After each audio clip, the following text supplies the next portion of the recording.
Welcome back to Awful Movie Reviews. Oh, we've arrived. This week we are looking at Mesa of Lost Women, which is one of the strangest movies that I've ever seen from the 1950s. It's one of those few science fiction films to not really mention the fear of the nuclear bomb, which has been excessively used in so many other of these movies. But does this make it any better? Hell no.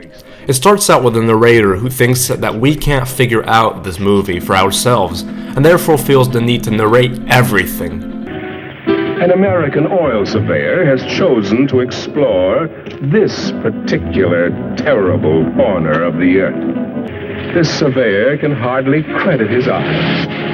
Perhaps they're only elusive images. A scientist arrives in a desolate desert of Mexico, where he meets up with Dr. Aranya. He has been working on a secret plan to create a race of superwomen by injecting them with spider venom, which also happens to create dwarves and giant spiders. Well, that sounds extremely far-fetched and very B-movie-like, but why not? Where does it go from here? And that's the deadly question, because the answer is precisely nowhere. The doctor is sent to a psychiatric hospital where he escapes and takes a few people hostage. He insists that they all go fly for whatever reason. But I'm the one who decides whether we fly or not. I command, and thou shalt obey. But the plane malfunctions and they crash land on the Mesa, where they meet the horrible and terrifying experiments of Dr. Aranya. But of course, this being a shitty B-movie, nothing gets done. It's a shambles of a story, a complete mess. And one of the reasons why you think that the plot is so clunky is because Mesa of Lost Women is actually a fusion of two movies. Yes, you got me right, the original film was supposed to be called Lost Women of Zarpa, but because the producers ran out of money, the production shut down and was abandoned. It wasn't until the film producer Ron Ormond, who bought the movie and shot some extra footage, then released it as Mesa of Lost Women.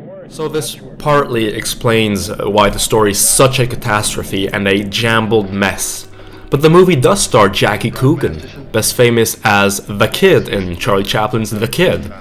But he actually doesn't get that much screen time. And what about our lead role by Hammond Stevens? Isn't he a thumbs up for the film? I want to fly. You want to? I've always wanted to fly. And now I will. We will all fly. Oh. Well, that was absolutely terrible. These papers on the anterior lobe of the pituitary and the effects of the specific hormones on other living things. Quite the most remarkable endocrine theories that I've ever read. That is awful. How can you ever produce such bad acting? Never thought he'd make it so. Another enormous flaw that this crap fest has is the musical score.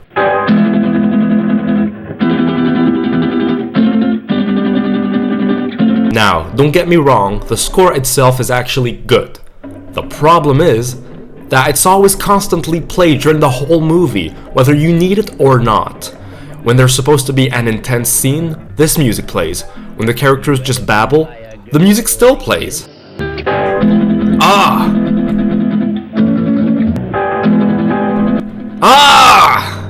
Man, they are so bad. It's the same guitar loop that is just repeated over and over. That's all there is. There isn't any other score. How cheap is this? What's even worse is that sometimes the music is louder than the characters talking. The ending is quite lousy, where the lab finally gets burnt to the ground by Steven's character, and the two leads escape to... Well, actually, that's a very good question. How do they manage to escape the Mesa? Because the plane is completely broken. Don't tell me that they actually climbed down a whole Mesa now. If we get there in time, maybe we can... And what? Burn them out before they scatter. That's the only thing that scares them, fire. But if we're too late, we're done. Now, just a minute, young fella. Take it easy. You and I... Yeah, sure. I thought that the lab had been engulfed into flames. And honestly, I seriously doubt that those spider women are going to invade the world. They don't do anything. The most violent thing that I've seen them do is jabbing someone with a needle. Otherwise, they just spend their time staring. Or when they're not all dancing all over the place. Overall, this is one of the most incoherent movies I've ever seen. The film is a farce on every level. In fact, this movie is so bad that it was actually featured in the 2004 documentary called the 50 worst movies ever made, at number 49. But I'm surprised it's only that number.